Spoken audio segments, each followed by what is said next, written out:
Dr. Sigal, thank you for coming and thank you for participating in these interviews. Always good to see you. Welcome. Hi, Lonnie. Thank you for inviting me. I'm very happy to be here. Yeah, in Pittsburgh in general, and in this interview in particular. Well, it's gone by very quickly. Looking at, since you said you've been here since 2010. Actually, it's right around the time I started as well, and so I have to say it's gone very quickly. And I do remember when you first started. So you grew up in Mexico, and did your training, you said, in Mexico City. Apologize to everybody in Mexico City who heard me read that name. But this is something I always am interested in knowing. And when you were growing up and when you were going through your training and getting your education, at some point you decided to dedicate yourself to science and really advancing, in this case, advancing medicine through science. When was it that you made that decision, and what motivated you to do so? I think I always loved science. It was a tough decision to study physics or engineering, but I decided to go for physics. The UNAM, the National University in Mexico, where I studied, has a very good degree in physics, and I thought that would be an interesting thing to do. But as I was studying, some of my friends were going into more esoteric or theoretical things, particles, and I remember a good close friend of mine studies black hole with hair. Turns out black holes can't have hair, but I always found that interesting, but didn't feel as useful. I remember as a kid watching a James Bond movie and seeing him go underwater and pull out a pen and put it in his mouth, and he could breathe like for 30 minutes underwater. And I thought, well, what's the special here? It's not James Bond doing something special. The awesome thing is whoever designed that pen. That's true. And that pen shouldn't be just for James Bond to go into this guy's lair, whatever. It should be everywhere. Every ship that sinks should have them. And now it turns out those don't exist. But that's something I felt since I was a kid, that we want science. Science is beautiful, technology is amazing, but we need to do it with an application. We need to do something for other people. In Mexico, and it happens in every country, but in Mexico, the inequalities are very clear. The people that need help, people that are sick, of course, happen everywhere in the world, but there are other problems. Mm-hmm. And I always felt that I have to do something about it. And it's not enough to do science for me, but I have to do something that tries to be useful. Well, I'll I guess a little preview to what we'll be talking about in your research. I know that what you're doing really will impact particularly people with glaucoma. And that's something that, hits, all populations, and certainly is one that if you have, problems related to access to care, it's certainly something that's very important. The more we can do to try to stabilize that condition, the better. So again, your work is amazing. So I'm excited to get into it. So you do research, you're studying physics and understanding physics and applying that to the structures of the eye, particularly structures in the back of the eye. So tell us a little bit how that works. What are the ways that you can use those tools that you have to try to make an impact that will eventually help patients? Okay. So in my lab, me and the people in the lab, we study the eye as a mechanical structure. And we usually don't think of the eye as a mechanical structure. We think of the eye as how we see, and maybe a living thing, a biological thing. But it also has to do all these mechanical things. We have to move our eyes. We have to be able to blink. Of course, that's the eyelids, but there's liquid coming in and out of the eye. We have to move it. It has to do a lot of mechanical things, and it has to do them very, very precisely. Even if it takes a little bit longer to move our eyes, people would notice, and it would affect our vision. The eyes are not perfectly aligned. If the forces are too large or too short, anything. There's so many things that the eye has to do mechanically very well. But that is secondary. It's not the primary function of the eye. Vision is. So it has to do that, and it has to have evolved to do that with an extra set of conditions that if you get the mechanics right, but not the vision, it's useless. And that's different from, say, other parts of the body, like the heart that has to pump blood, or bones that support our structure, or muscles. And I find that extremely interesting. Wow. How do you get the eye to work so well, but secondarily. When I studied, for example, in my master's, we did aerospace engineering for wings in airplanes.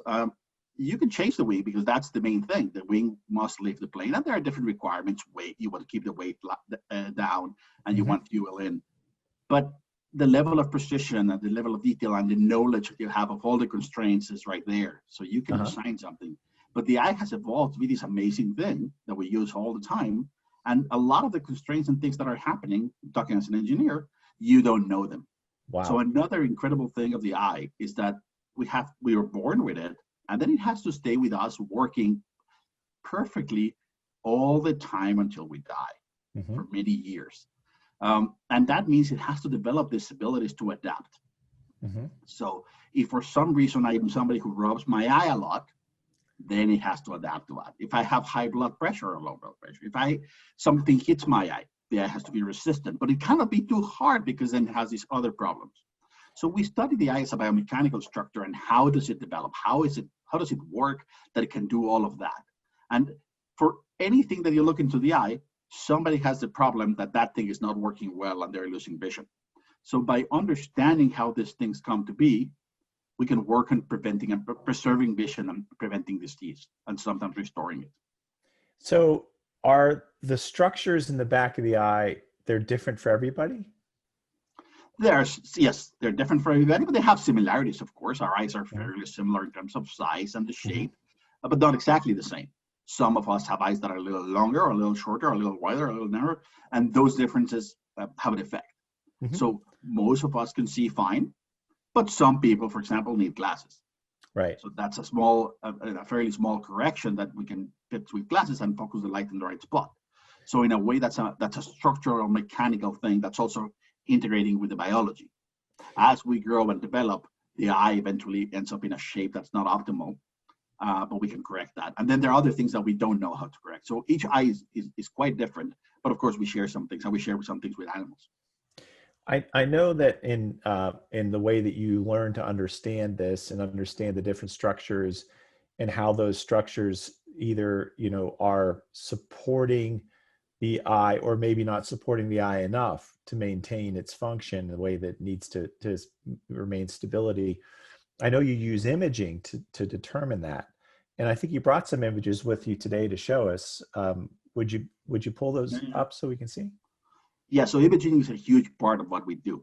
And what I'm going to show you here is indeed some images.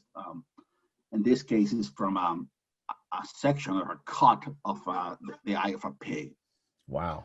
And we do this with a technology that we have developed in our lab. Several people have come about and helped. But the goal of this is to understand the structure of the eye. And the pig eye is very similar to human. It's not identical, but it's very similar.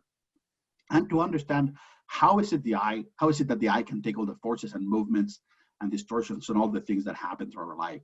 So what we're seeing here is the back of the eye of this pig. And everybody, pigs included, humans included, have a hole in the back of our eye.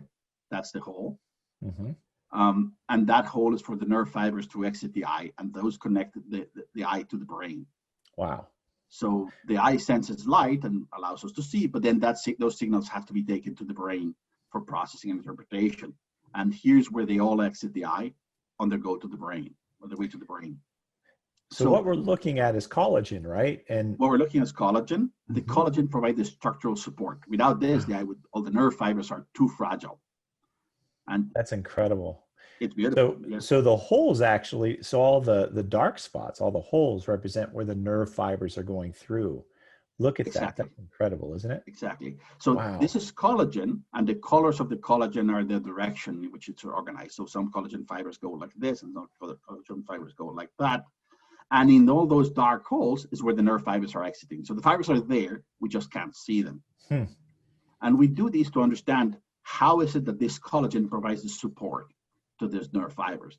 The nerve fibers have a big challenge. They have to go from the eye to the brain and take the information with them, but they are very, very fragile. And the eye has to be moving and can shear and push on them and compress them and do a lot of different things. And if something hits at our eyes, there could be a lot of distortion. So there has to be a very complicated structure to provide them support. And that's what all this collagen does. And here, for example, are some close-ups of what's called the sclera. And here are the collagen fibers. And if we close up enough, we can see even individual kind of bundles or strands of fibers. And the collagen fibers are strong. They're like cables. So you can pull on them and they provide a lot of good support. And we see these bands of colors because the collagen fibers are not straight. If the collagen fibers were straight, this would be just one color. But the collagen fibers are actually wavy, and that's healthy and normal. A wavy fiber can distort slightly and absorb the impact and the forces. If the fiber was straight, then there could be some problems. So everywhere we look in the back of the eye, we see different organization, but we see the wavy fibers. Wow. Some parts like this are really interesting because in addition, they're highly woven. We can see groups of fibers that are going this direction, this direction. One of the current projects in my lab is to understand the role that this weaving has on the strength. Why are the fibers woven? What is that doing to protect and strengthen the glow? Why are other regions not woven, and how is that changing? If we want to develop prostheses or other things that we implant in the eye, we need to be able to match the mechanical properties and make them suitable to work with these parts of the eye. That's incredible. You know, it's something maybe, you know, people know this, but I think it's some may not understand. With glaucoma, there's correlation between elevated pressures in the eye and the risk of having damage to the back of the eye in the optic nerve. However, some people still have the damage to the optic nerve, but have very low pressures. This is where we're looking at the potential answers, right? In these understanding the structure in terms of what people and the way that their structures are developed. Does that tell us how much pressure they can withstand in their eye? That's a very good point. Indeed, yes. A high pressure in the eye makes a big risk for glaucoma, but it's not guaranteed. Some people have high pressure, and luckily they don't develop glaucoma, or it takes a lot longer. If the pressure is really high, then that's a done. Right. But right. A little bit high takes a long time, and some people have what seems to be normal pressure, but they are developing the disease. So one option is that's a different type of glaucoma. What a lot of people think is that actually they just have very fragile eyes. The same amount of the force that comes from the pressure would kill the fibers in the eyes of some people and not in others. And we're trying to understand that. Ideally, we'll be able to scan and understand the eye of a patient and determine what pressure they can take. Wow. If we can't do that, or another goal that we have is, can we do something to their eyes? Why is it that this eye is able to take the pressure? Right now, the only treatment for glaucoma is to lower the pressure. If somebody has a high pressure, lower it. If somebody has a normal pressure, but they're developing the disease, try to lower it further. And usually that's really, really tricky in people that have normal pressure. If you bring the pressure down too low, you have other problems, which by the way are also mechanical. So one avenue that we were exploring is it possible to make an eye more resistant, not affect the pressure, go and make them stronger? And it looks like a lot of the strength in the back of the eye comes from these fibers that we're looking here, the ones that go around the optic nerve, the ones that protect this hole from excessive stretch. So if there are therapies or approaches that can be used to essentially strengthen that's a potential treatment for someone with those low pressure glaucoma. It's so fascinating, and your images are remarkably beautiful, and that's we're just taking pictures of Mother Nature here, but wow, it's really, really beautiful. I say the credit goes some to the optics and to the big. Well, thank you for sharing that. Maybe we can stop sharing the screen so everybody can kind of interface with us again. So you've done a lot already. You've been doing this for a number of years, and you've accomplished many things. If you were to narrow down something that you've done, professionally, that you're most proud of, and what would you say that would be? I think there are two things. One of them is this type of imaging. When I started studying the optic nerve head and the eye in glaucoma, we knew from other techniques that these things existed, but we couldn't study them in detail. The tools were just not there. There were some imaging tools that showed you some things with very high detail, but we could see this little bit. We could see one piece of a beam, one piece of sclera. And then there were tools that would let you see everything, but with no detail. I show you how we can now see this level of detail over the whole back of the eye. Mm-hmm. That gives us, I like to say, that gives us something like seeing the forest and the trees. Because we can see both the big picture and how things are organized all together and the detail of fibers. And that's changing how we understand how this works. So I'm very proud that it's not just me. The lab has developed these tools. Also because I started my career, all my bachelor's, master's, PhD, postdocs, both postdocs, were all computational. And when I started at the Laboratory in Pitt, I decided it was time to start doing our own experiments, to find our own way to do things and to measure what other people were not doing.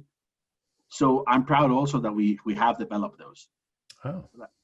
That's the main one, the main things that I'm most proud of. Well, you know, it's amazing accomplishments, and I know it's very special and unique in terms of a look at some of the problems associated with vision loss. So you came here, you know, as we established back in 2010, and you know, there was a lot going on then, and especially in these areas of glaucoma and imaging with Joel Schumann, and so. You know, but and I'm sure that was attractive to making your decision to come. But what were the other aspects of Pittsburgh, you know, that were in the university and the environment? What were the other aspects of what was going on here that made it a choice for you to come to Pittsburgh? So Pittsburgh had several things. It had a very strong department of ophthalmology. It was not just Joel Schumann. Mm-hmm. He was a big part of that, and he recruited me. It was other things that were going in the department. I came to visit, and people were great in their research and personally. It also has a great department of engineering. And a lot of the tools and all of the thoughts, these tools we're using for the eye, but collagen serves similar functions in other parts of the body. We have collagen in many other parts of the body. So I want to interact with other people to find other ways to look at this and bring their techniques to the eye. Okay. And that's very doable in Pittsburgh. Then not only are those two departments very well ranked, they work together extremely well. Oh, and very interesting. Pittsburgh is a beautiful city. It's a wonderful city to live in. Well, I'm glad you think so. I do too. It is great. And the collaboration, and again, I came with Dr. Schumann, but I've stayed with Dr. Sigal because the reality is that this is, I mean, people like to say science is a team sport, but it's true. These are not done in isolation. These are all things that take a long time and a lot of people to do. And in Pittsburgh, the collaborations are fantastic. I go and knock on doors, and the answer is always yes. And that's fantastic. That gets you going. You have ideas, you can get and try them. Yeah. There's a true support for the idea that we need to do research and we need to talk with the clinicians and the physicians that are treating patients, that we bring questions from the clinic. This is not, maybe it's good that to do that, but this is not research just there on the hill looking maybe for something interesting. It is interesting, but the goal is to use it for the patients. Yeah, yeah. And the people at Pitt do that. That's exciting to hear. And I'll say it's been a theme as that question's been answered, which obviously means that it really is true that it's happening. So we have a lot going on, a lot of changes and some new, exciting things happening around the department in these next coming years. But in looking at what you're doing and what you see and want to accomplish yourself with this science that you're bringing to the table, what are some things that really excite you that we can look forward to? You mean in general in ophthalmology or in our department? Well, in your department, yeah.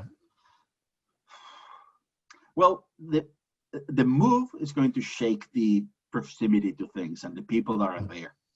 We're now going to share a building that's going to have a lot more for ophthalmology, but also other people doing other things. And I think that that's great. A lot of what we do, these images that I was showing you, the polarized light microscopy that we developed, I didn't wake up one morning thinking that was what was going to do. It's a bit of a luck that we connect this dot and that dot and presentation from that person on a microscope that can do this. And that's going to happen more in a building that connects more people, that has more spaces for sharing things. I'm excited about that.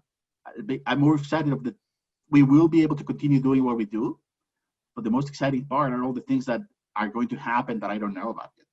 Yeah, well, that's well said. I have to say, I think that what I've always liked about your science and what you're doing, and I think it's going to be true in the future too, is it applies to so many different areas within the department. It has a lot of opportunity to really, to really improve and advance care, as we all want to do for the future. So thank you. It was wonderful, as I expected it would be, to talk to you. And thanks for coming on today and sharing your science and yourself. So Yeah, I appreciate it.